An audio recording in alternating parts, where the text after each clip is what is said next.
For many families and for many years, Long Lane has been a place where fond memories were made. But as Joanne Ballard looks back on those memories, she worries her grandchildren were exposed to the arsenic long before anyone knew it was there. When she was out in the yard, in that garden, with her little runny nose and dirt getting in her little, it got into her system. It's believed the high levels of arsenic have been in the soil on Long Lane for decades. We just didn't know. We didn't have a clue what we were in on. For the next roughly 6 weeks, the contaminated soil on 2 homes at a time will be removed and replaced with clean soil. The Kentucky Department for Public Health, along with the Montgomery County Health Department, we're out here today on Long Lane taking toenail samples from the roughly 70 people who live out here in an effort to try and determine what their exposure to arsenic has been over the past year. The Department for Public Health says toenail samples collect more heavy metal exposure than hair or blood.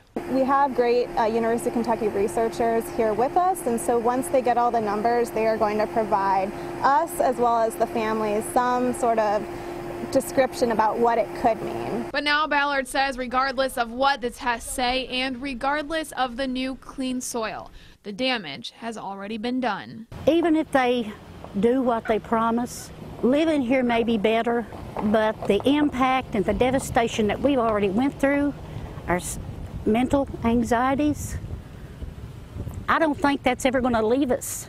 In Montgomery County, Monique Blair, WKYT.